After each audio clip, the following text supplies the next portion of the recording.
no smoking. Right? Sure, someone opened that side. That was on the screen.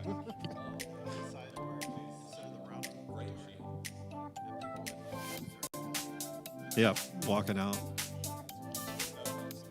She just texted me asking which door was open. I said they're all open.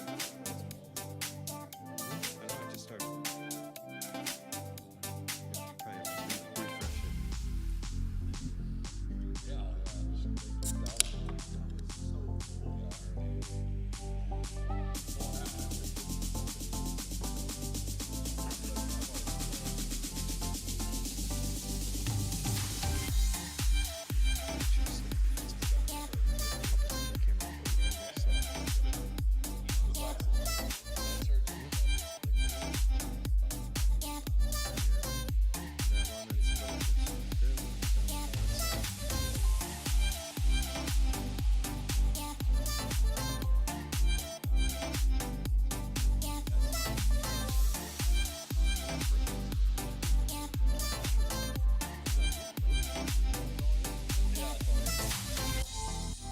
Homeschool group.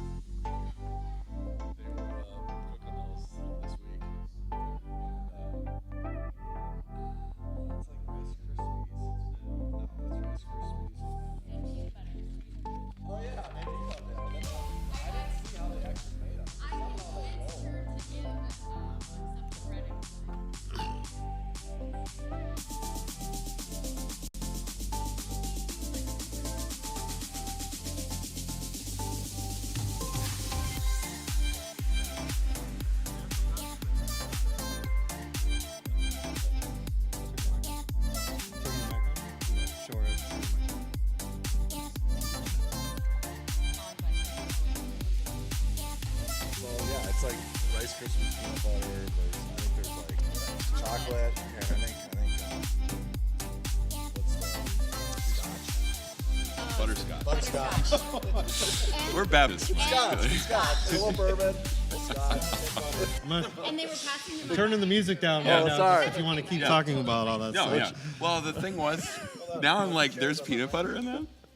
Well, you take a risk with allergies. I can't. Okay, here's the thing. I was an allergy kid, and I am still alive today. It's good. Everybody. Glad. We are live. Good afternoon, Northridge. How you doing? I already It is like what day is it? Thursday, April 7th. And we have something a little different than we normally do. As you can see, there's more people here. A lot different. And we're going to be having a conversation about something really interesting. Hopefully it's interesting. It was interesting to all of us. That's why we're all here. But just to introduce you, you probably know Braxar on the other side. If you don't, I don't know what to tell you. Yeah. This is Bert Anderson right there. 2 seconds, quick, tell us what's the most important thing we need to know about Bert. It's on. I turned it on. It's on. What's the most important thing? What's the most important thing that we need to know about you? I like social media a lot. She It's likes what social I do media. for my job. Have you seen Coda? I haven't yet. I know. Isn't that bad? It is so good. It's so good. I know. It is probably too sweet for Hollywood. I'm like a disappointment to people who like I watched movies. it. I watched it last night. This is Mike Stella. You've seen him in the last few weeks. Mike, tell me why it's not Carl Jr.'s As opposed to Hardee's? Or as opposed to Carl's Carl's. Jr. Well, I think you have to watch Idiocracy to get that answer. Okay. And then you have Greg, and then His dad was not named Carl. It's Was he like not? A smaller version of the restaurant. Oh. Are you kidding? Carl's Jr. Restaurant. He doesn't why look is like it- he's kidding. He looks Why is it- serious I'm like about this. extremely gullible, so. why is it Where's Carl the- Jr.'s? Where's the Do you apostrophe? know what Ben told me once? It's on Carl's, not Gullible Junior's. is It's on Carl's and not Junior's? Anyway, that was a dumb question I heard on This Is Us last night. That's why I had to ask Oh. you. I laughed. I think it depends Carl what the Jr.'s. apostrophe is. So. I know but the apostrophe. You it's like analytic Linda's Cafe. nerds. The apostrophe is at the end. They did it right. I so appreciate that as a writer. Yeah, okay. Yeah, because there's two Lindas. All right. Oh. I didn't know that. I Yes. knew it was know wrong. that. Yeah, pay attention. In fact, how am I supposed to know there's two Lindas there? Because only when met you one. go in, Do you know which one they are? so there's Linda who's always there all the time, and she one of has them brown junior? hair, and she always has it half up. Glasses? She usually has it like them on top of her head, Okay. like a headband. Okay. There's no switching. There's no substitute to the 2x2, by the way. The two. That's one of the options. You can't. No you- subs? There's no subs. No a la Scott carte? tried to pull that off one week. Linda was not having any of that. I love Linda's. Oh, we did I'm too. going That's there great. tomorrow. Well, I want to get going because we have a limited amount of time. Today, we are gathering to talk about something that we've actually been wanting to talk about for a while, and now we've been lazy and we've finally Opening day. That's getting around to it. Clinton Walker. Hopefully That's bad. before, I'm here for the hopefully wrong thing. before it fades away in irrelevancy. But it is this thing that was showing up on podcasts this summer. When was the first one? Do you guys remember? It was August? It was in August. Okay. And it was called The Rise and Fall of Mars Hill. We don't have time to go through the whole background, but the short of it is Mars Hill was a church out in Seattle that started in late 90s, 99, 98, led by a pastor named Mark Driscoll, who was a pastor, speaker, author. He planted this church, and over the course of its lifespan, which by about, anybody know when it officially closed? Was 2014. I was gonna say 2013 or 2014, Yeah. so that makes sense. Yeah, about 15 years worth of this church being in existence. It closed its doors due to some controversy, and we don't have time to go into it all. In fact, we really encourage you to listen to the Rise and Fall of Mars Hill if this is something that interests you. Greg will probably post a link to Spotify in the comments section.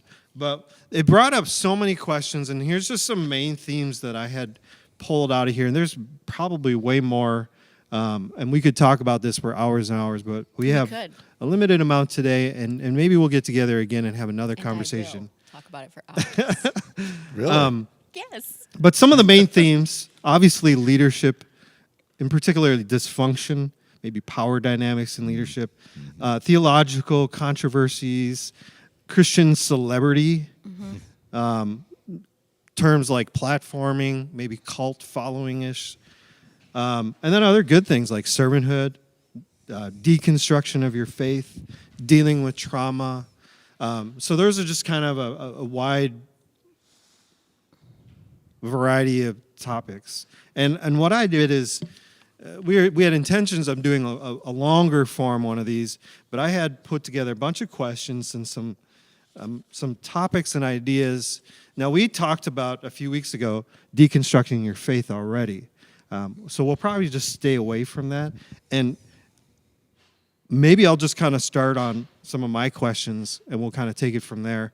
And I'll figure out if some of these were not really worthy of talking about. But I'll pause there. Anything that you guys want to add to what I just said first? Did you see that they've added more episodes? Yes, they added an episode reporting on themselves about Christianity Today, which produced the Rise and Fall of Mars Hill, reporting on themselves about an internal investigation they had about sexual misconduct, and so that was really interesting. The former CEO, right? Yeah, and they have it on their website too, which I really appreciate because they're being very out They are. in Yeah. the public about it, not trying to hide or anything. After But- you produce this long podcast on that, I think you kind of have to. Yeah, but Not that you should. there anyway, are I'm just some saying. organizations that wouldn't. No, I agree. They would just I'm not like, just making jokes. There are organizations that have. no joking. Right. So, yeah. No joking. No joking. This is church. Gosh. This is serious, Greg. Greg, Gee we're whiz. talking about Joking serious Greg is serious things. Serious Greg with 2 S's, 3 G's. No, there's 3 a, G's. 3G Greg. there's a 3G. lot of stuff that's coming out that, like, Mike and I were talking about this. Like, Discovery Plus has this new Hillsong documentary that's like diving in deep in the scandal there, and Isn't Discovery supposed to be like a nature channel? but you have TLC, the Learning Channel, which is really has nothing to do with learning and more to do with We're talking about reality TV. Discovery Channel doing documentary on a church in Australia. They're And discovering things. Australia's a and wild in place. the U.S. But it's interesting though because it's not a Christian perspective at all. It's a very worldly perspective of us, which is It's important to hear. it's alarming, and we do need to listen to it. Sure. Absolutely. Well, and let's start there then. Let's start at the whole, because over the last couple years, a lot of these big Christian celebrities have been found themselves in trouble. I don't know how. I don't want to. They've been removed from their ministry. Right. I don't want to be fair. demean them as people, but Yeah. to be real about what's happened, they've been stepped down or removed because of moral issues. Is there a problem with Christian celebrityness? Not people in specific, but just the concept of Christian celebrity. What do we do with that? Shouldn't do it. Thanks, No. Brax. Yeah, you're welcome. I'm a youth pastor. I try to keep things simple.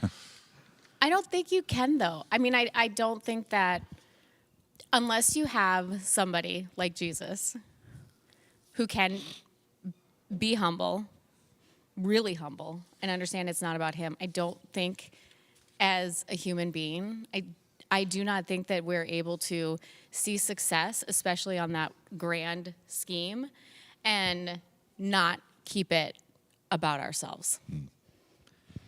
It's definitely difficult because you see that outside of the Christian world. I mean, just with celebrities in general. And then, but I just think we live in a day and age that if you have any gift of speaking or writing, you know, these certain gifts that you could be discovered and very popular very quickly. And Mars Hill was a front end of that. Mark Driscoll, you know, they kind of stumbled in it, right? Like they talk about in the Episode podcast 6. as episode 6, where they talk about it was Dang. that, my you know, we favorite forget that this whole podcast thing and sermons online is relatively new. I mean, and they were one of the first to be out there, and he's an engaging speaker. He's definitely got a speaking talent and, you know, gift, and was speaking to a lot of people at the right time, right place, all that stuff kind of, all these things converge. But now, I mean, there's an avenue for anybody, and if you get discovered, you could get really popular really quick worldwide. And so the issue then is the same as it was with him, in my mind, is just your character and who you're allowing to influence you or who you're allowing to hold you accountable. No, I agree with you. I think the idea of Christian celebrity has been around. Man, So let's just agree with Greg. Yes. Oh, I think job, that Greg. the idea of Christian, I think that's been It's so around profound. for. I don't think that's a new phenomenon. So Spurgeon had a huge church. Yeah. He was a Christian celebrity. Yeah.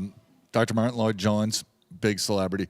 C.S. Lewis. Now, some of these people, maybe their celebrityism, if that's a word, grew after they were dead.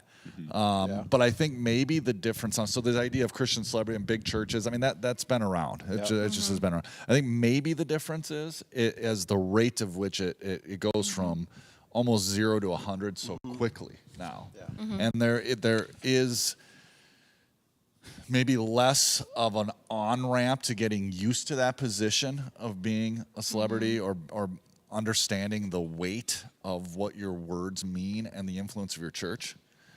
Because you just go from, just all of a sudden you're doing the tours and you're on social media. So maybe that's a difference than actually the idea of Christian celebrityism. Well, and you can see with reporting on social media right away. It's like feedback, like instantly. You can see how many hits there are, what is your traffic, how many like views you have. It's instant. And it is, the way they design social media, especially the analytics part of it, there is a dopamine hit from it. They did study gambling, and that's how they designed it. So one of the questions on there was, why do we platform those whose charisma outpaces their character? And when it comes to this, like the social media thing, there's no one person or one like even small group of people that chooses to platform anybody. It's like this large group of community of people around the world that choose with clicking a button. But what's so interesting about charisma? go ahead. You were going to say something. Well, I think part of this is, like you said, this is very old. Like 1 Corinthians 1 and 2 old. Like this is first century. Paul's writing to the Corinthians. He's like, there's divisions among you. There's, some saying I follow Paul, I follow Cephas, I follow Apollos. Some saying I follow Jesus. And they're looking at rhetorical skill, which is the same thing as charisma. Mm-hmm. And I think so for one, I think it's because something that we value. I don't know necessarily how to explain why we value charisma the way that we do, but part of it is that we center our community on one person, and then with that, as they continue to rise, we don't have to do anything. We just ride their coattails up, and so then it's like, oh, well, I go to Mars Hill, I go to Mark Driscoll's church. Like that's how people talk then, It's clout. Yeah, it is. And it's this way of being able to boast in a community rather than boasting in the cross is what, Paul points to. So I think it's mostly we value charisma because we value ourselves being further up in whatever societal scale we're using to measure our value. And that doesn't happen just at the big famous churches. That even happens at the smallest ones. Those with the most charisma are generally the ones that are up front the most. Is charisma a spiritual gift? Ooh, I know it's a strength. It's a strength finder. It's wooing It's and I strength have finders. woo. That's my. Do you? I yeah. believe that 100%. I think you're delving into a whole nother topic because there's argument of what are gifts and what aren't. Okay. Yeah. Is Paul writing an exhaustive list of gifts, or is it just what he saw in the churches? And so Sure. What I'm trying to get at is if it's not a spiritual gift, why are we people in the church valuing it so much? I think it's part of just human nature. We're drawn to people who are dynamic, who You can want- express that somehow. You want to be on the winning team, Yeah. right? Yeah. Well, and it's across the board. It's not just in the church. That's the thing. It's like it everywhere. happens in churches, but it also happens that people that are gifted up front, speaking wise, might be just part of what makes up that giftedness. But you see it like dictators. They have charisma. You know what I mean? Like evil people have charisma. They can get a big crowd to follow. So I don't know. I don't know if it's necessarily a church thing as much as it's just human nature. Yeah. I will say, though, that the Christian celebrity, like any celebrity,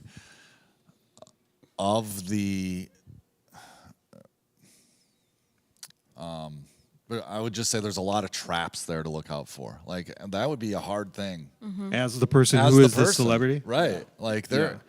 I mean, it's one thing if you're struggling with something that's, I don't know, internal and nobody really knows. But then if everybody's just telling you how great you are and look at how, all this other things, and everybody just keeps feeding that, man, there are a lot of pitfalls to run to. It sounds kind of weird to say, but that would be a hard burden to have. Well, you feel like there's nobody really that you can trust. Yeah. Like, especially once you've hit it big, why are you interested in having a relationship with me? So, okay, so I was telling Greg about this. I am not famous by any means at all, but More than any of us. but when I guarantee we'll have more watches on this Yeah, podcast yeah. than any other in the Probably past. not. But okay, we'll see. but when I was on the Harry show, it was kind Harry Connick Jr., by the way. Oh, yeah. What? She just calls him Harry. Yeah, okay. First name basis Harry. Leave. No, that's was what hanging- it's called. It's I was called hanging out, Harry. hanging out with Harry. Text him to tell him you were doing this today. You No. drop his name. It's called Harry, which I think is the reason why it got canceled. Maybe. It is a terrible name. Really bad. It is Whoever really did the bad. marketing It's just for that terrible. It's was just- just like rolling the dice. Let's just see if it works. Let's just see. And it's the guys who, Sponsored by Jack Links. and they Should have been Harry Connick Jr. they should have done something Juniors. better than Harry. Yeah. It was the producers from David Letterman. How'd they get that wrong? Rolled my I pants? don't Because they know. just were riding on the success of Letterman. Both for of those so many guys were years. in my house hanging out with Ben. Man. Anyways, Letterman? no, the producers, his producers. David Letterman's one of my heroes. All right. So Okay. Anyways, anyway, so you're not a celebrity. I'm not a You celebrity. just hang out with them. I just- Just gonna No. name drop, but No, I'm not. But Too late. but after that whole experience and after it aired and stuff and the show, whatever. I remember I went to Target and there was this woman there that would not have given me the time of day beforehand. And I was in a mom's group with her, and I'm kid you not, she would make eye contact with me. I would try to say hi to her. But as soon as that thing aired, I was like her best friend. Bert, hi. so weird. How are That's so you? gross. It is gross. It is. And at that point, You want to name her? I'm just kidding. No. First, But- last address. Tag her in the. Yeah. But I was like, kidding. it was. I am a very I'm a very trusting and very open person, and that was the first time I was like, oh, I like we've hit a different level, and I cannot trust people and everybody. But to your point, imagine that 1,000 times a day. Right? Exactly. Yeah. I can't imagine the stress of being Yeah. a celebrity. Well, wasn't it, I think maybe episode 10, the last episode? No, wait, they had 12 episodes. Anyway, right? They had so many yeah. episodes. They were talking about, like, this back in radio fame days that there was, I think it was a preacher or somebody that was being interviewed, and this guy's watching him, and as soon as the feed cut, he just, just kind of slumped and breathed out. And then he realized, like, this is an act right It now. is. And I've heard a pastor say, you're only as good as your last sermon. And to think, like, he's carrying Mars Hill, this, that like 600,000 people are listening to his sermon during the week after, and he's got to carry that level of charisma, of speaking ability, of exegetical insight. Like, he's got to keep that up every single week. Otherwise, if he doesn't, not only he loses his following, which would just crush a human being, but also, like, the organization itself is built off of his Him. personality. Yeah. I can't imagine. I'd be like, heck no. Yeah, there's jobs, there's real people's lives. Yeah. Yeah. That are that's- depending on him. And he didn't have the in episode 6, which is my favorite. I've listened to it a few times. This guy opens it up, and he's the one who put Mars Hill on MP3s. The internet. Yep. And he said, we gave somebody who did not have the emotional maturity a huge platform. Yeah. And that's where it went wrong ultimately. So if you're trying to figure out what's going on while we're talking about this, is one of the huge contributions to the organization, the Church of Mars Hill, having some issues is because of their senior pastor, Mark Driscoll, how controversial he was and the way he taught, the way he led, and all that stuff. And so he's one of the handful of famous Christian pastors that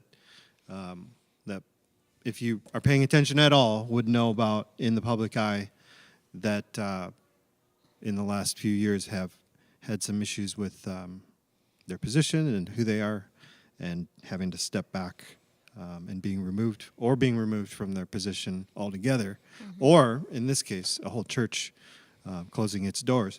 Let's jump on to a different topic. And again, I have all these themes and all these things. We could do our own series. We could, Right. We could do multiple weeks of this. While you're shuffling your notes, in case we don't get to it again, because I think it's relevant to part of this discussion, it's nothing new in the sense that this is why there's more accountability put on those who teach. Like, Yeah. because if you have any if you're teaching, you have a platform, whether it's to 2 or 600,000, and so James. it's like Yeah.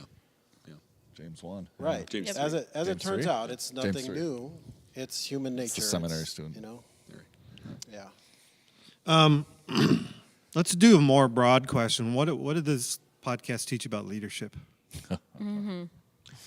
So for me, the biggest piece was there's a story where I can't remember. It's not is it Jesse?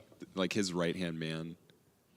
Was his name Jesse? I remember Jesse being like a common name, Yeah. but I guess it doesn't really matter for people listening right now. But so this guy is like Driscoll's right-hand man for years, and they're in London, and it's Mark Driscoll, his right-hand man, and then their media guy, and they're meeting with a pastor from the Middle East who's a church planner, secret church, all that kind of stuff. And they're in a pub, and they're meeting, and the right-hand man, I'm just going to call him Jesse because I can't remember if that's really his name or not, but Jesse, his eyes are just killing him.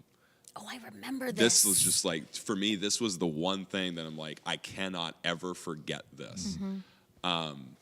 And Driscoll and his media guy had to leave the pub, and this guy from the Middle East is like, are you okay? And he's like, I don't know, man, like, it's just my eyes are just really bothering me. And so they leave, and the guy walks Jesse by hand to the eye doctor, stays with him until he makes sure that he's going to be They had okay. just met too. Yeah, they had just met that day, yeah. and he's like, this is incredible for him. He's like, this feels like Acts 1 through 4, Right. Just like the love of the family of God, and turns out he had a double eye infection, and he gets back to the hotel room because by that point he's fine. He's got medication for it or whatever, and he gets to his hotel room and he's in there, and he gets a text from the media guy, and it says, Mark wants to know if it's contagious. I know, that made me so, I was like, Yeah, just like to not see people as people, as a human being. right, so to not see them as a means to an end, but to see them as like, no, they are the point.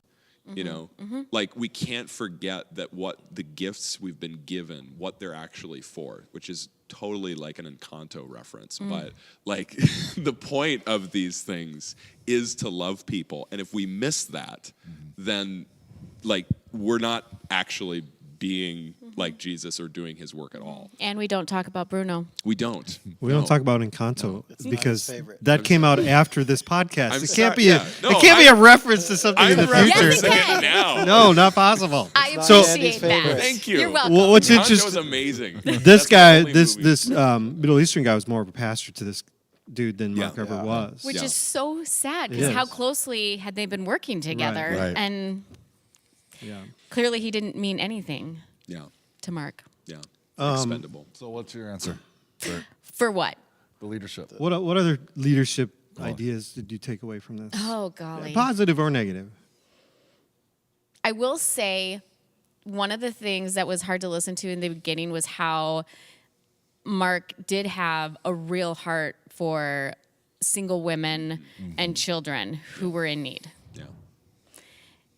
But then seeing how often, and actually in our small group, we were kind of talking about, taking care of the least of these and how often I think that we kind of miss the mark and forget that sometimes the least of these are the people in our lives who are struggling at the time. And it's not, the poor person on the street corner. It might be, somebody who is struggling with depression and you don't know about it, or you just notice that they might be off.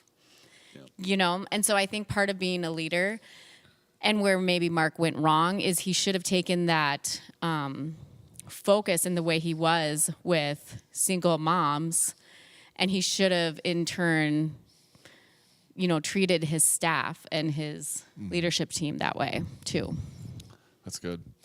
Yeah, for me, I come back to some advice that kind of a wise mentor, I suppose, of mine growing up told me, and it's a reference to Jacob when Jacob wrestled with God, and Jacob walked with a limp after God touched his hip, and he said, "Mike, don't ever trust somebody who doesn't walk with a limp." And his point was, if you haven't been humbled, don't trust them as leaders. And I firmly to believe, like the older I get, and the more people I see in leadership, and times that I've been in leadership, and I am firmly believe that the number one quality of any leader has to be humility. Has to start with humility. And I don't mean just like this general, no, I mean legitimately humble. And so that's what it means for me. And it's easy to point at all the mistakes that Mark may or may not have made, but taking him out of the equation, I just think wherever we go off the rails in our life, we can bring it back to pride. It is. Yep. Yeah. Absolutely. Why are you all looking at me? Because We've been going down we're apparently going in a Always say, bring it line. back to pride, and then every Yeah, eye goes Greg. right to me. I mean, a guy who's got 3 G's in his name must be pretty Yeah. prideful. Yeah, At exactly. least I don't have a junior.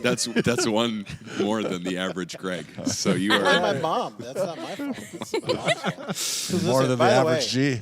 I got to share this because my mom listens to this. The other night, Hi, Greg's we were mom. podcast or we were FaceTiming, and my mom's like, "Who's the other guy that's on there with you and Andy now?" Oh, nice. Yeah. Oh, she had wow. some not so I nice guess things what to did you say after that? No, she goes, "He's got a nice voice. I can listen to him. He's got a good voice." You know? Unlike you. I know. Did you say So he what has a about face for Andy? radio, though? Yeah. Yeah, that's good. I'm like, yeah, that's Mike. You could narrate nature documentaries. You know. You could. I could be, David you know, Attenborough. Morgan Freeman's got to be on his way out He's soon, got to be. right? He's got to be retired soon. David Attenborough. Let's do it, man. Earl, Let's. how's your English accent? It needs a little work, I Fake. think. We need, you know who we need? We need that dude from the Bear movie. What bear? What? What? The German. Oh my goodness. He was Werner in Herzog. Werner Herzog. Oh. Yes, yes. Oh. Okay. I've wanted to see the It's easy to play armchair quarterback. Oh, Wait, absolutely. I didn't get to answer that. Well, you were You wasted your time. wasting all your missed time your talking shot. about your face. Don't throw away a shot. Not kidding. That was referred to. Go ahead, Yeah, Greg. yep. No, I didn't take away anything.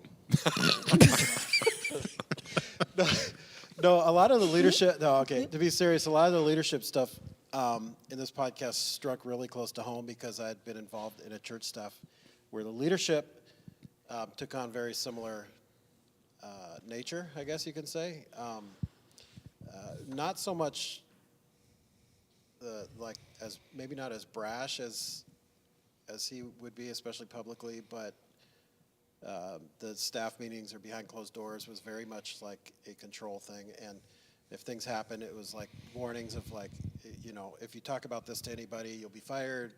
It's like, this is not, I don't know. We always used to think like, this is not a gossip situation. You stop gossip and rumors by telling the truth from Yeah. a leadership standpoint. And there it was kind of like, we just don't want people to know the truth. So just don't talk about anything or else you're going to be fired. You won't work here anymore is a phrase that was said a lot. So it was kind of like a lot of the stuff just felt like, man, that just is eerily familiar. So that being said, my takeaway is just don't be like that. Don't No, do That's it. good advice. This guy, That's good advice. I don't want to puff you up with pride, but like the humility thing is, you know, you stole that thunder there. But I think that's just huge. It's big, whether in a leadership It's not role sought or after, not. though. I mean, we say it. Yeah. Like, oh, we're looking, church, looking for a humble leader, right? Servant But leader. servant leader. But Yeah. it's not really sought after.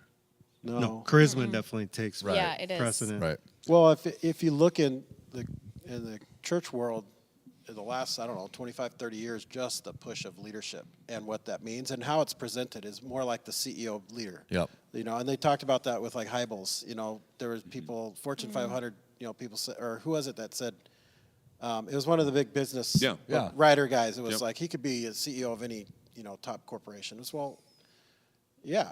I mean, but that's, I mean, probably could have been. yeah, sure. He's Maybe a good leader. Maybe should have Yeah. been. But is that the type of leader that you should be if you're Right. pastoring in a local church? Right. So that's the question, I guess. One last question about this is: it's easy to play armchair quarterback and sound really wise after failure in leadership. But what might be some early warning signs that you would pick out that you could identify and maybe stop something like this from happening, or at least help the process if that person is willing? And are there measures that you can put in place to mitigate or limit a future failure?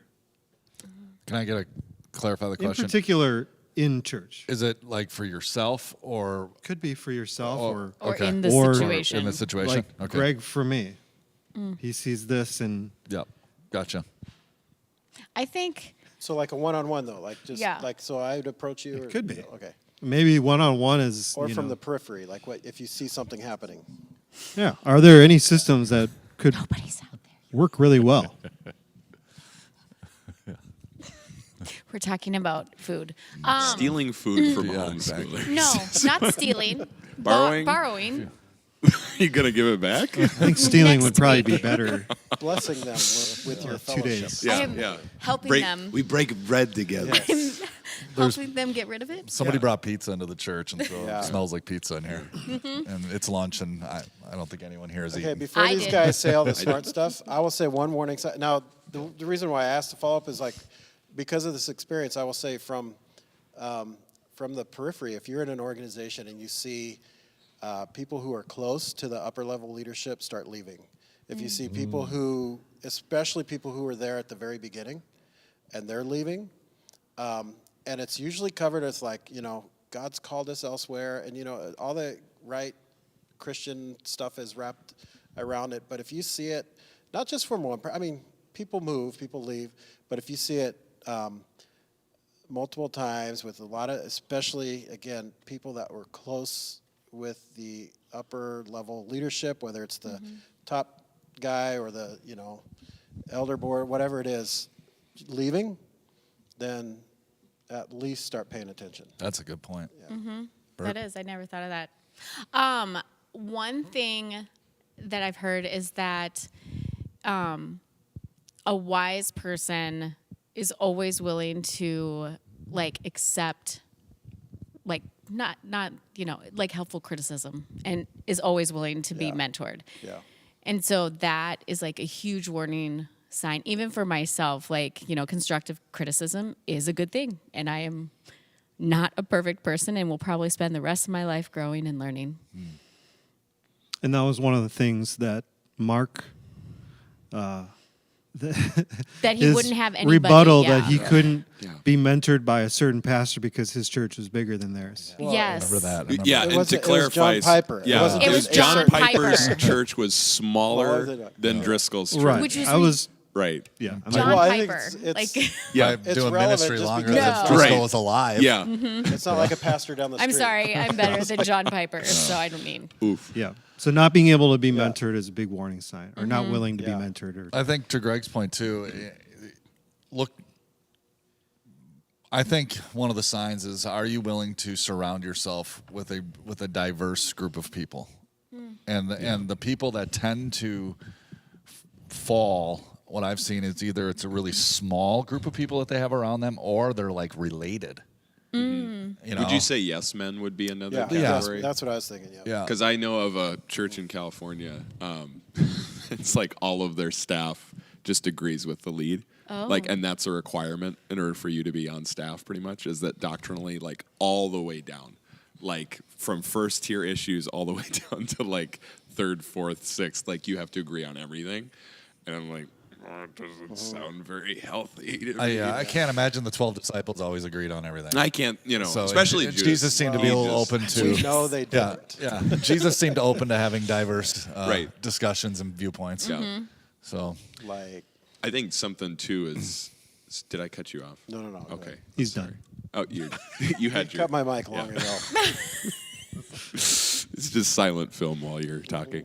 I think too is like if you have a leader who's got a lot of like platform and stuff, is probably not for one pay somebody like Driscoll $600,000 a year to preach and he was write making books. Yeah, Right.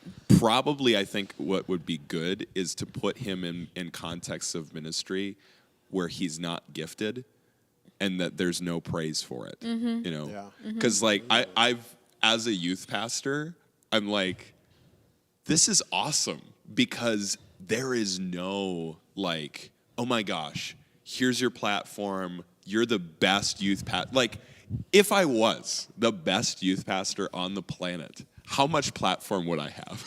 Like next to nothing. Well, you I know? don't know. I mean, Well, okay, you know, but Bert still. can take care of that for you. yeah, I know. Do you want to talk about branding?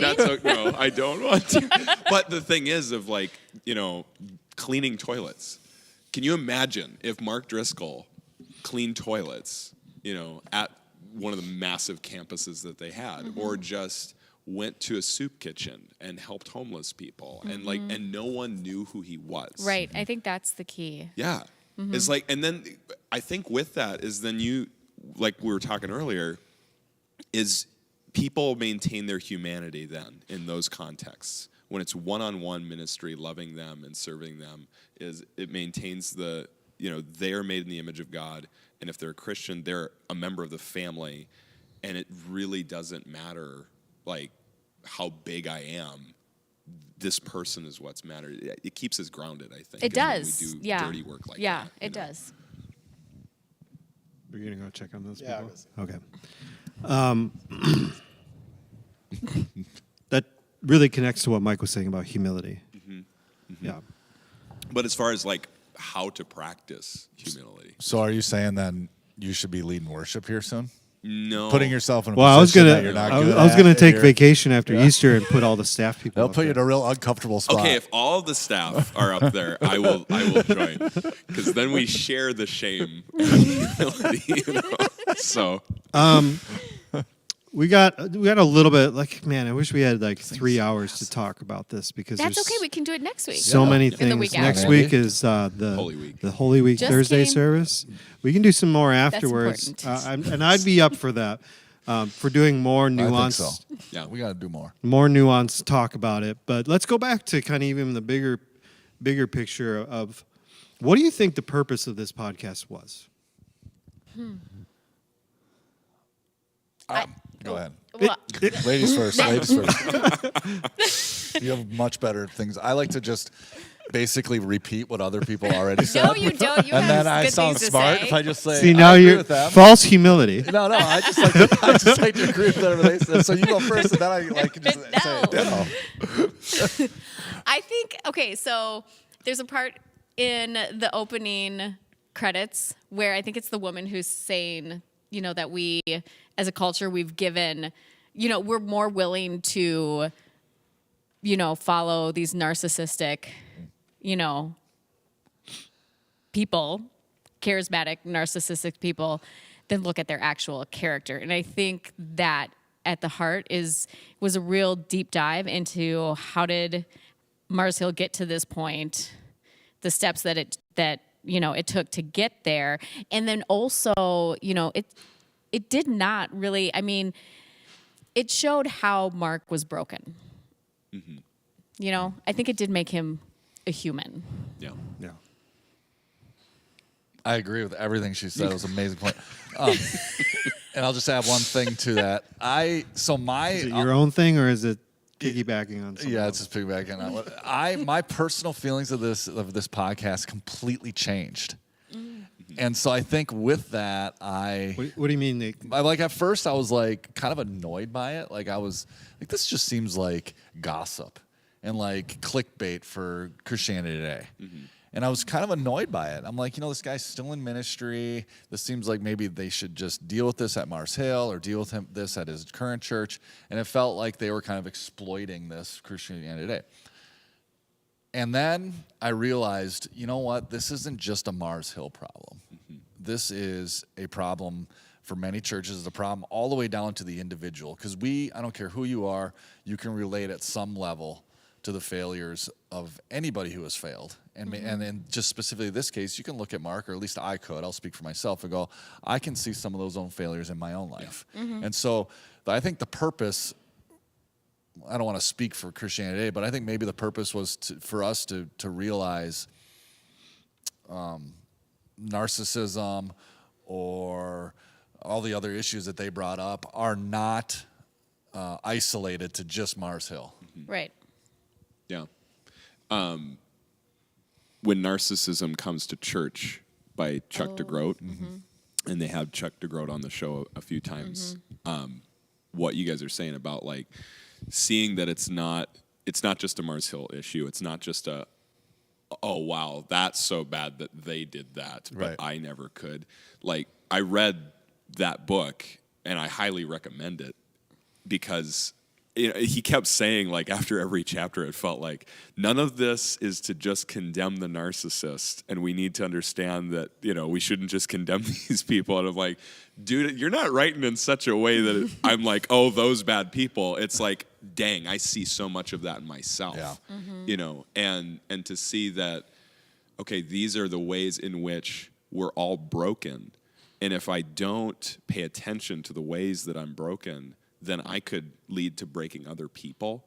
And I think, so that's the one aspect of seeing that Mars Hill and Mark Driscoll is a cautionary tale, and we should weep. And then with that, I think it's really actually beneficial for us as Christians to own the brokenness that people have caused within our family to other people. Right. Because very often, the church, at least in America, has kind of seemed to have this attitude of like, well, your experience and subsequent leaving of the church, like, we're sorry, but like that's not all of us. And that's kind of the defensive posture that we have, instead of being like, no, this was evil. This was not God's will for this situation. Mark should not have treated people that way. He shouldn't have abandoned his church like a deadbeat dad. Like, he should not have done this. And there's brokenness that comes with it. And I think as we start to tell the truth as Christians and acknowledge the ways in which we've hurt people in our communities, there can be a rebuilding of trust, I think. And it's that kind of that old adage of, people don't know how much people don't care how much you know until they know how much you care. Right. It's like admitting our faults and repenting of that can lead to, okay, you actually care about this relationship that you have with me. So the whole way through, I appreciated the podcast, except for some of their episodes that were totally filler, and they shouldn't have put them in there. There's a few of them. There are. Can I ask a question? Are you going to get to it? You'll get to my question. Maybe. All right, you go. To kind of follow on that same just idea of, as you were listening to this podcast, the whole thing, Mike talked about how he evolved his feelings about it towards, but what was it doing inside of you? What did it reveal anything about you personally? Because in some ways it was like watching like a true crime documentary, a crash in slow motion, all that kind of stuff. But what was it doing inside of you while you were listening to it? Anything noticeable? I think for me, kind of what Brax was saying, was making me look at how I act and react to other Christians around me, and kind of because I think it was a counselor or something was talking about, when you have these hurts that happen in the church, within the church family, it like those abuses cut deep, like to the core, and it's something that it's really, really hard to get through. And I think I'm still wrestling with it, and I don't have an answer, but it's something that I've been trying to process and figure out what to do. Yeah, for me, I think I tend to be of a personality where I like to joke around with people, and that's how I grew up, and that's how I'm with my friends. And kind of growing up, and nothing was off limits. I mean, you would just joke about stuff, and for me, things tend to roll off my back fairly easily. And what I've realized, though, that's not everybody. And understanding that words can really affect people, even if they don't affect me particularly. I mean, everybody gets affected by words. I mean, but for whatever reason, I've been able to just kind of joke or let things roll off, and it's okay. But realizing that's not for everybody, and understanding that words matter, and how you treat people does matter. And I know that sounds like obvious, but it revealed it to me more than I thought. I think I thought I always knew that, but it showed that was definitely a blind spot in my life that no, words and actions do have long-term effects. Yeah. I think just for one, it made me mad, in a lot of ways of just like, we do this to people. And it's like you said, it's not just a Mars Hill issue. Like Mars Hill imploded probably because it got so big. But there are other churches out there that are smaller with the same kind of leader and the same kind of culture and the same kind of, at war with the culture kind of attitude that, and that comes up a lot in the podcast is, like this is all military language that Mark used and very antagonistic towards our culture. And we were talking earlier about like, how was it that he was able to love single moms and the broken so well, but then not love the people within his own staff? It's because he was in the military with them. Oh, yeah. Yeah. It's like they were the mission, Right. that they were the objective to help them. But then he gets back to his own camp. And his foot soldiers. Yeah, they don't need that kind of same love because they're on the front lines together and it's Right. drill sergeant time, Yep. And so like that just really made me angry at the ways in which we do that. It made me angry at myself and the ways that I've seen that in myself of not valuing the people around me as people, like that whoever I come in contact with in the church, if they are truly a believer, and that's not my call to make, if they are, whether they're annoying or a huge burden or whatever, they are a king or a queen of the kingdom coming. And like they are royalty. Like in our context, like it'd be going to see the queen, and we're like, I just am glad to be here. And how often I don't treat people that way of, I'm just glad to be in your presence because of what God has done in your life and will do, So yeah, just kind of that valuing of people as individuals. And on that point, this is where I'm so glad Bert's here is, the whole idea, what was one of the topics, like women and how we treat them. Oh, gosh. Yeah, that was fun. Well, I don't remember the title. Things we do to Things women. we The do to women. things we do to Yeah, women. and I would love, that's kind of a general question. So what do you think about that? Yeah. Speak for all women on earth. But I don't have that perspective. So It was the pressure that he put on women to,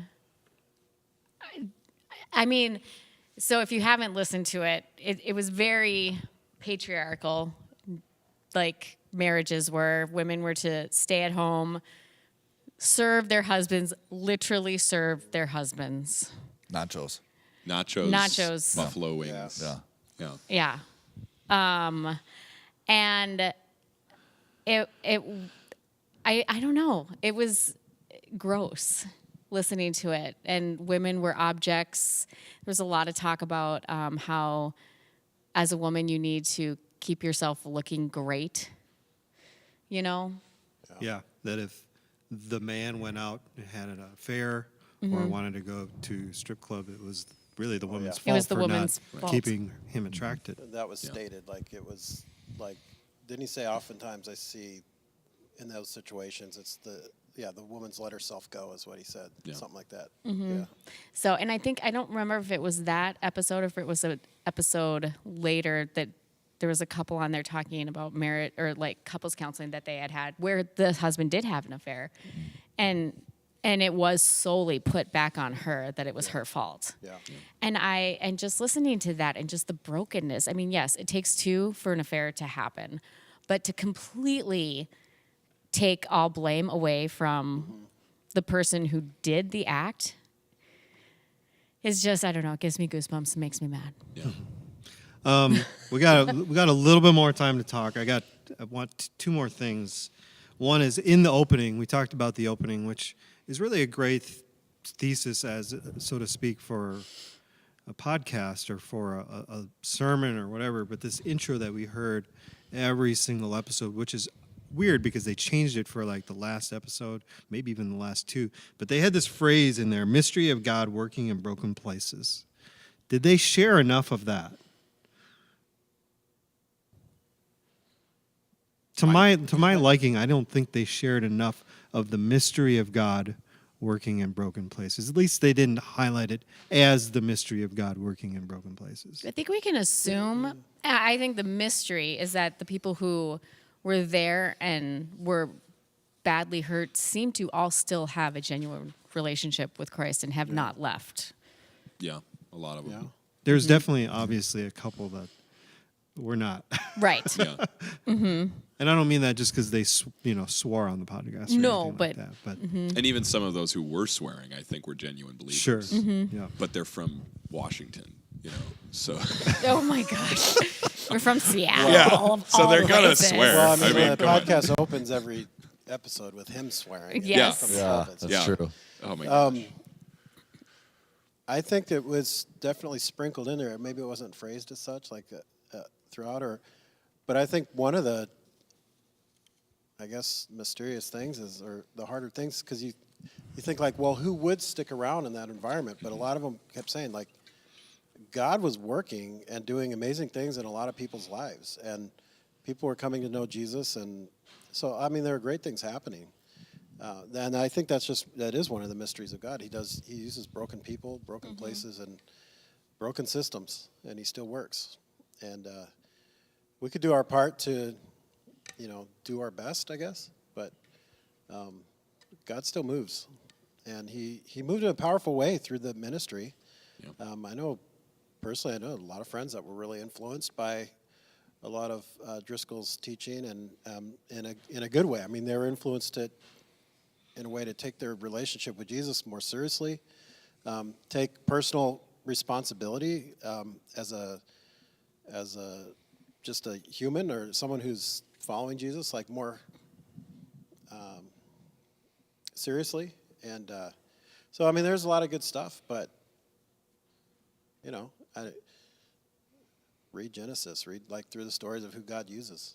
It's not always it's not the best and the brightest and the and the cleanest and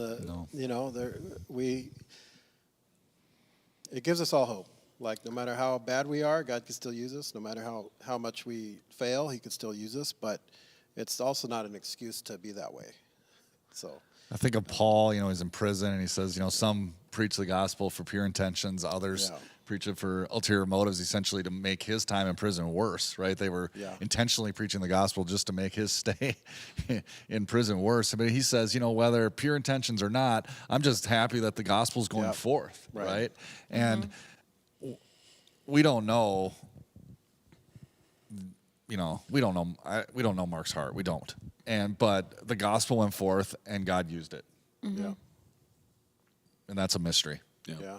I think part of it is it seemed to me to be a theme throughout. It wasn't necessarily explicit every episode of like, okay, we've had our time of, here's all the garbage that happened, and now we've got like a 15-minute segment about, the good things that happened. But seeing it, especially very often, that people coming out of Mars Hill leadership or in the congregation would say, like, you would think based off of what we're saying to you that it would seem obvious that we should leave. But there was so much that was happening. We had never felt a move of God like this before. And there are some really tender moments in the show. I think of the worship pastor on Easter. They impromptu, and this is like, oh my gosh, Mark Driscoll, just like love your staff well, because you cannot tell people like the day of Easter that you're going to start doing baptisms at your Easter And that service. was like surprise. Yeah, we're doing this. We're I just feel going the to do Spirit baptisms move. from now. It's like, couldn't the Spirit have warned us a little bit, you know? But they're just baptizing like tons and tons of people, and the worship pastor up there is like running out of songs because there's so many people that are coming to be baptized, and then there are people waving at him like quite wildly, and he's like, oh, that must be it, we must be done, we're calling it, and he looks over and there's just one person left, and he goes, okay, that must be it. And it's his daughter has come up with his sister to be baptized. And so he gets to go down into the water and baptize this little girl. Yeah. And man, that makes me cry every time I listen to that. It was really sweet. Yeah, is that God was doing something, Yeah. you know, despite Mark Driscoll's sin and the dysfunction. And I agree. I mean, it's really, it's encouraging to see that despite our failure, God will still do something, you know. It's just try to minimize our failure, you know. Yeah. Yeah, I just felt like the overwhelming theme was negative. Yeah. And yes, there were little stories like that, but that was like 3% of the podcast. I like to look on the positive side. We're optimists over here. Oh, okay. Well, I think Okay. probably because the reason for the podcast was to highlight the rise in the fall. Well, there was the rise. They didn't Right. spend so much on the Yeah. rise. I mean, the No. rise was more of how Mark Driscoll came into power, Yes. so to speak, Well, and not sorry, I gotta necessarily. raise this up. I don't like. How much more time do you got? Mike's on his lunch break. Mike's on 20 his lunch. 25 break, minutes. 20 You know, you're right. They broke from the traditional behind the music VH1, the rise, fall, and the rise. Yeah. Oh. You know, that's usually how it went, right? They went rise, fall. But to be fair, it fell. Like the Yeah. church doesn't exist anymore. It's a tragedy. Well, There's no other rise. Yeah. So Also, What- I think what's really important to know is like it was the podcast wasn't just. They didn't write the whole thing and record the whole thing and it was ongoing, and he kept getting emails and getting contacted from a lot of people that were involved, and so each episode that came out, because for a while it was like every week, then it was like every 2 weeks, and it's like I'm just getting so much stuff from so many people. Yeah. We got to try to put it together. So the focus definitely probably changed a little bit. From Based where they were on going. what kind of content he was getting. Right, yeah. No, I get that. It just for me as I was listening to it, it was heavy. So almost not depressing, but just I needed like a palate cleanser after listening to enough episodes in a row. Even though I pretty much binge listened to it straight through, and then again right after I got done listening to it, I went right back and went all the way through. See, I listened to it like Yeah. as they it was came out, starting. yeah. So yeah, I had that. Yeah. And then it was really annoying when they were like, "Oh, this is like way bigger than we were planning." Yep, we need a on couple it, weeks and we on need a it." few weeks. Yeah. That was very annoying. And then they skipped throw a- in. Yeah, they did. Their last episode, they waited like a month. It to was put that a thing super out. long time. Yeah, That was Ben and I kept saying, annoying. Ben was like, "Have they released anything?" I was like, "No, they haven't." So Christianity Today, don't do that. Well, it's like And then they threw in bonus episodes. It's like just Up to- and Vanished, Yeah. like the first season of Up and Vanished. Just Up up and and vanished? vanished. No, the first season of Up and Vanished. It's a true crime story, but they ended up the crime ended up being solved because of the podcast. Oh. Yes. Okay, I think I heard about Yeah, that. it was a Georgia murder, and yeah. Anyways, I was Super gonna cool. say it's like that's why I don't watch This Is Us anymore. Jordan still watch it. I'm like, no, I've refused because they'll do like 6 episodes and take 6 months off, and they're like, we're coming. Do one back. more And- episode, take like one more- 2 I'm months like, off. No, I'm done. This is how they not do a it in good- Europe. No, I'm not doing it.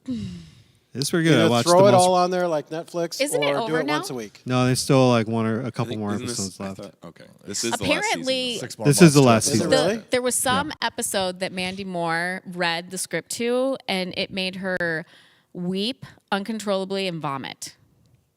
Wow. Well, that's a little dramatic. The last couple Well, ones, she is an actress. the last couple episodes have been really good with her and all the stuff that she's going through. No, okay. One last question, then we can talk about whatever you want until you need to go. Is Opening day baseball.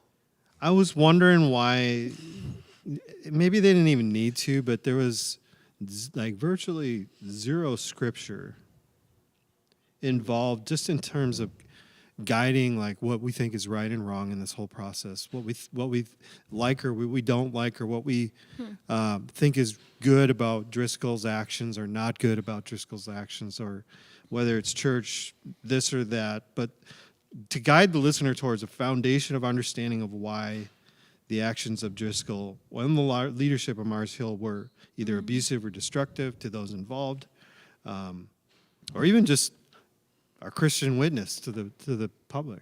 Do you guys have a problem with that? Okay, so here's the thing. So when designing a podcast episode, because I also have a podcast, like you only have so much time to keep your audience's attention. And so I think Christianity Today probably took on a lot of assumptions that that their audience were already believers and would probably look into the scriptures on their own. And because the longest episode is, I think it's the last one, which was like 2 hours and 37 minutes. Second to last one, The Tempest. And I remember listening to that one, and I had to listen to it like in 2 spurts because it was a lot, to take in. So, and it's more interesting the shorter it is. So I don't know. That's kind of what I would guess. Fair enough. I think part of it too is I think there was a lot of wasted other stuff though that they didn't Yes, yeah, for sure. but it might be entertaining yeah, to other people. need. Yeah. A whole episode with Joshua Harris. I thought that was good. That was interesting to me. I had never. It had really very little to do with the Mars Hill I thing. had never heard of. I think that was one of those that came it was out of- parallel. I really appreciated that episode because I grew up when I Kissed Dating Goodbye. Joshua were the Harris's target. books. Yeah, I was Really? the target So audience. So of Ben and that. I were He too. was a homeschool Before our guy. time. Yeah. Hey, So well, no, you would it, have been- like, Were you on the You would tail have been- end? You must have I been was on the tail end. because It Ben wasn't and I like were when in it the came middle out, of I it. but thought it was so too. still I thought it was like high school. Yeah. No, yeah, it was still like this is the standard, for doing dating God's way. So What do they say now if that's not the standard?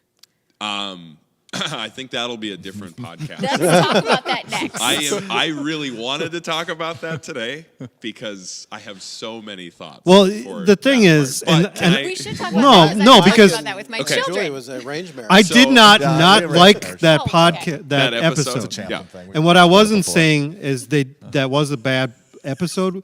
It was a great episode, but Yeah. it had very little to do Yeah. with the. It did. It was It a did bonus kind of episode. seem like out of left field and Right. probably. And could if have you're been trying to less. bring Yeah. bring your listeners on a journey of this narrative, that could have been one that could have bounced a bunch of people off the Yeah. track. Was that when they were taking the break? Yes. Yes. Yep. I think that was just thrown in there Yeah. because they were like, "Oh, we're gonna lose people's attention Right. because." Oh yeah, so let's give them something that has nothing to do. I mean, that Well, has it But could have it's also been one of entertaining. those like, It was. hey, they got contacted by Harris, or it kind 'Cause they had of helped interviewed shape him. they were kind of going over like the Deconstruction. part, yeah, right? deconstruction, but the overall culture of the church. Yeah.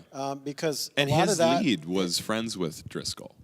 and His they lead had a pastor very at Sovereign Grace. and they had the Sovereign Okay. Grace Yeah. connection. So how about Yeah. this? There were Can I- connections. It wasn't like totally out of the blue. I don't have. I guess that didn't strike me at all as far as the lack of scripture until you said that, and so I guess I hadn't thought about it before. But maybe if there's something that did bother me, there's one episode that drew me absolutely nuts, and it was the Bobby Knight episode. Yes. that was the other one I was going to bring. And up. I was very upset about Which that one was that episode. again?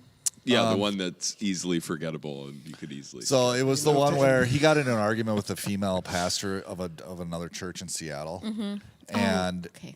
and basically refused to apologize for his words and his actions towards her in a meeting. And they talked about how hard that was for her, and they interviewed her and whatever, and her story and her perspective is completely valid. And I don't want to put that at all, minimize that, but what bothered me was about that episode is I just didn't think they were fair in the sense of his actions towards her were damaging.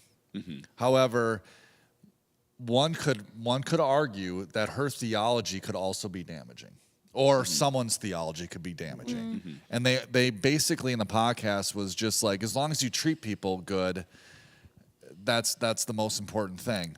And I don't think it's that simple. No. I think theology does matter. Yeah. And I don't think we need to divorce these two. Right. Like a good theology and that, or good treating people. But they just were not at all fair to the fact that they had a theological disagreement. And Mark's perspective was her theology was damaging to people. Yeah. And they never even considered that as a possibility. And so so maybe to the scripture part, that bothered me because it's like you're not being fair at all to this. So with the scripture thing, when you said that, my first thought was Driscoll used scripture to tell his people what was real and what wasn't real and how to think. It basically is like Driscoll had these opinions and then he's footnoting his opinions with citations from Scripture. And I wonder if that was actually intentional of, let's not do that in this situation. Let's just tell the story and not give people, scriptures to say, and you should think this way about Driscoll's leadership and what went on based off of these citations from Scripture. People, and I like what you said of, assuming that a lot of these people will look at their Bibles because they might even think, okay, this feels wrong. Why is it wrong? And then going to the Bible, because, we've talked before, Mike, where it's like there are aspects of Driscoll's theology that we agree with, like the gospel. Like, I think we can all kind of agree on that. But there are aspects of what he did that's disagreeable, and yet he still used Scripture in order to support his point. So I think it was good. Personally, I'm not upset that they didn't use Scripture because they could have been open to the accusation of the same kind of spiritual abuse that Driscoll brought about through his citations of Scripture, which is really just to say, you better listen to me because I have the right interpretation of the Bible and nobody else does. So, Which is funny because they also bragged about never going to Bible college or seminary, Yeah. formal training or Did anything. he really but not have any formal training? Yes. I think so. I Yeah. don't He think talked did. about all He went that. to I never had a college. formal Right. training or all this stuff, and started the church. But I he just reads a started book a church. day. Never went to church. Yeah. That was so. Oh my gosh. So, but Nobody does that. One thing- Nobody. no, that No, was he just- does, really. That was just such a I like there was an episode where some guy who was just did not care about Driscoll's opinion of him whatsoever, and he's like a kid's book. I do that every night. Yeah, My kids- same. yeah. Man, I have read Little blue truck. Yeah, Five Little Monkeys. Man, riveting. It's kind of a side note to what Brax was just saying, but it also made me think of, it's not really about the scripture in the episode, but him footnoting scripture to support actions or things he did. There's a time and a place, I guess, for that, but we also have to acknowledge there's a lot of things about church life in general that it's not out of scripture. There's nothing in scripture that tells us we have to have chairs this way, or have padded chairs, or. Yeah. But I think where we have to be careful is just making sure we're not doing things that go against scripture. I don't know. Maybe there is something about not having padded chairs. Is there? No, I don't think I hope so. not. But do It's padded showing chairs kindness go to people. against? Yeah. Yeah, that's a thing.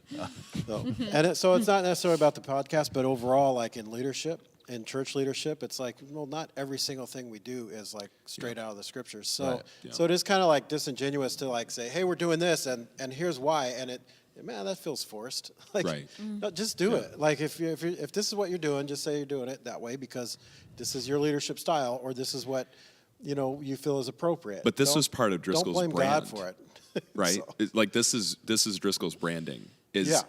Bible centered. Right. So you can think Yeah.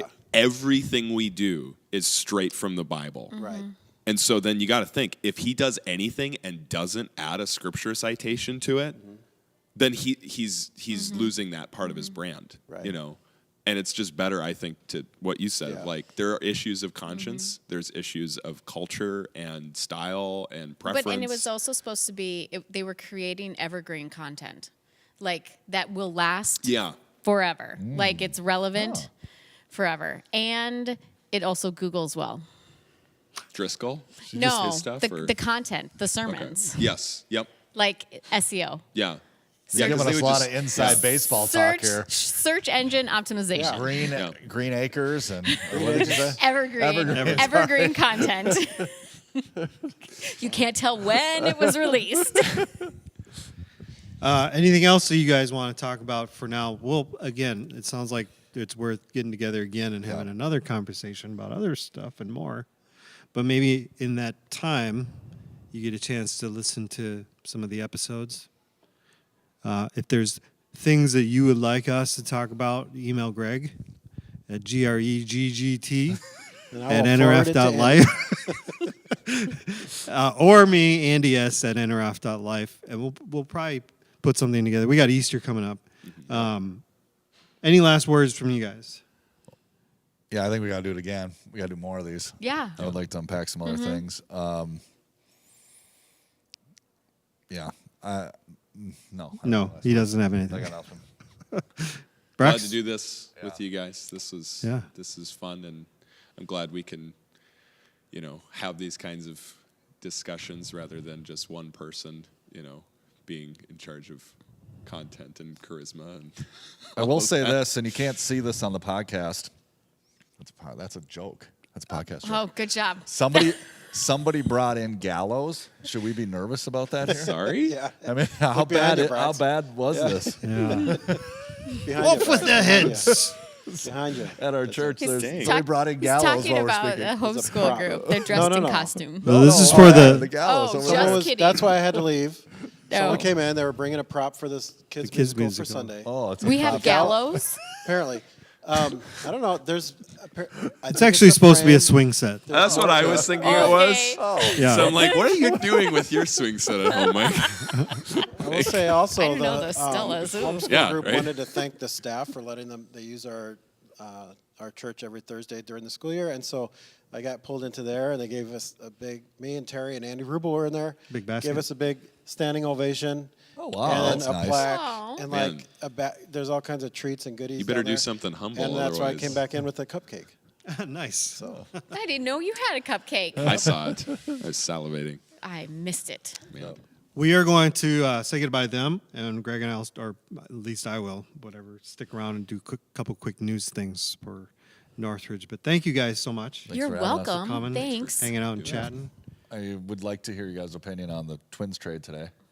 Garbage. who they trade? Garbage. They traded Taylor Rogers and Rooker, Brent checking out mentally. Rooker for Emilio Pagan and Chris Paddock. Oh, jeez. Yeah. Garbage. Paddock's one of those long list of Padres pitchers that are supposed to Paddock. Yeah. come I up just- and be that's good. what I and said. they're Paddock, terrible. Chris Paddock. And Emilio Pagan. Oh man. So, yeah. Well, all the trades that the Twins it's have done. opening day and they snowed out and it's not snowing. So I think that's not. I the think most- it's just going to be you and Greg, Andy. Yeah, no, that's fine. Hey, What's that? fall asleep to that. That sounds fun. Sorry, Is that this Mike said weekend? the Masters. Is it really? No other sport is so good at falling asleep to. No. Then golf. It you know? sounds so peaceful. It is. It's like you have The the like. broadcaster's voice is real He's low. approaching the fourth tee. He's got a 9-iron. The one Johnny, who's Johnny? good- What's his name? That's a good Knoxville? shot. No. Oh, that made it onto the green. One of the golf announcers' name is Johnny something. Oh. He's actually pretty good because he just doesn't hold back. Like, well, that was a terrible shot. Wasn't there like the Irish guy? Is it Jim Nance that does? Yeah, we won't hear this.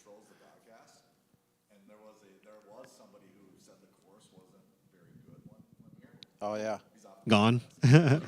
Oh yeah. Yeah. All right. All right. So we'll finish up here, Greg. We got some news stuff happening. Did you turn that off? Yeah. Okay. Everybody's gone, but just me and Greg. So I'll turn on this camera. Brexit's- If you want to. Is there youth stuff in this? No, it's just the retreat. Yep. Just the. Yeah. Well, we've talked about it, and it's a couple months from now. So. Is it a month? I'm losing time, man. Time's just going so fast Keeps on ticking. into the future. Yeah. All right. So what do we have on Andy? Yeah. This You're week, the news guy. this Sunday. Well, Saturday we got men's breakfast. John Schrupp is going to be sharing at the men's breakfast. If you know John, do you know John Schrupp? I do. Yeah. I good do know John. He will do a great job. He's going to share his testimony, and we're all going to share some good food. So men's breakfast is at 7:30 Saturday morning here at the church building, and any men are welcome. Boys also, you can bring your kids. Boys and teenagers are all welcome. So that's going to be fun. We got Do you need to RSVP for that? no. It's helpful just to give us an idea of food, but you don't have to. I should say forget. Don't worry about it. Just come anyway. We have a women's ministry spring brunch on April 23rd here at the church at 9:30. That's a Saturday morning. The women's ministry haven't had many events of late, so this will be a great time for women to get together and enjoy brunch and enjoy some fellowship. And then let's see, the youth are doing the Talents for Ukraine thing. Saturday. Talk about that on Saturday. Saturday night. And this is was student driven, led, thought up of. I was trying to think of thought up Thought of. up of. The students, a couple of our high schoolers thought of it and kind of came up with this idea to have like a talent show and try to raise some money and support some stuff that's happening with some ministries and some things going on for relief in Ukraine. And we got a youth spring retreat coming up, as you just mentioned. May talk about 13th that. through the 15th. It's going to be at Covenant Pines up in McGregor. And go Friday night. McGregor. Go Friday night to Sunday. Get the kids back in time for when the service is done, that you'll be able to not have to go anywhere and come back. But the students should be back for that morning. Yeah. Then I guess it's not too early to talk about VBS, huh? Yeah, maybe it is. But VBS, mark calendars, June 20th. That's only a few months away. 24th. That's a few months. That's That'll crazy. come quick, though. June. So the big news is this week is, Sunday kind of kicks off Holy Week. Yep. Do you want me to move over a little bit? Because you have to keep turning over your shoulder to look. Whatever. Or I could do this. Whatever you want. So Sunday is Palm Sunday, of course. And we're doing something new this year at Palm Sunday. We're having this kids musical. And a lot of the kids have been practicing and working hard for that. And it should be great. By the way, if you are physically able to have, maybe one of the parents or a driver maybe drop the family off at the door and park across the street at the elementary school, that would be very helpful because we will have a full parking lot. And also, when you come in, we are going to pack this place with all of the nice, cushiony, soft chairs that we have, and which As means much as we can. seating will be tight. So when you come in, try to kind of scooch to the middle of the row and leave seats for everybody. But that'll be great, and that kicks off Holy Week. So we got other services throughout the week. Yeah. Starting with Thursday, our Thursday night Last Supper service at 7 o'clock. Will be a family-friendly service in the great room that Greg and Pastor Doug are going to be leading. Anything you want to share about that? I mean, not really. It's Okay. family-friendly. I mean, kids could be in there. Everything we do is family-friendly. I mean, it sounds like usually we're like have explicit content or something. Sure. Well, the one thing... We're just going to try to be a little intentional that, knowing that there might be young kids. Right, and we don't have childcare for that night. Right. So that was one of the reasons. Yeah. Friday, our Good Friday service, which we do have childcare for nursery aged, 5:30 and 7 o'clock, 2 different service times for that. And then Sunday morning, starting at 6:30 with our sunrise service. Baptism, we do have 2 people. Breakfast, maybe a third, and then breakfast following the service. That's in the great room starting at 6:30, and then in this room with our Easter celebration service at 8, 9:15, and 10:45. It's going to be an amazing, crazy, exciting, introspective. There's so many adjectives I could use for what kind of week this is.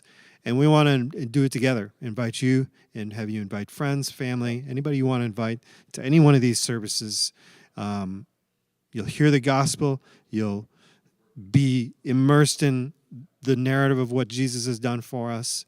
And then we'll celebrate together on Sunday morning. Yep. Anything else you want to share about that? Oh, you know what? This is for Greg. If you're driving down 94, coming towards the Rogers area, right before the Rogers exit, on your left-hand side, which would be the south side, you'll see a billboard, electronic one that switches. And if you have a chance, look out for our Northridge electronic billboard. Yeah. That Greg was responsible for getting up there. Pretty cool, huh? Yep. Climbed up there in the middle of the night. And uploaded, Yeah. stuck your USB. USB drive in the side of the billboard. Yeah. No one ever knew. Yeah, but he did climb up to the side of the wall and put those banners up as well. Yeah. So, any other news things? That's all that really matters. Yeah. For now. All this stuff is on our website, news and events page. Yep. Check that out. That has all the relevant info, dates, times, places, how to register, sign up for things that need to be signed up for, all that stuff. Also, start looking, pay attention in the coming weeks for a new app and just some changes with that type of stuff. So, yeah. Other than that, I think we're all good. We all good? We're all good. We're all good. All right. All right. Well, it's good to hang out with you. Hey, it's opening day. Yes, opening day baseball. It's opening day in the most Minnesota Twins fashion possible. They postponed the game for snow yesterday.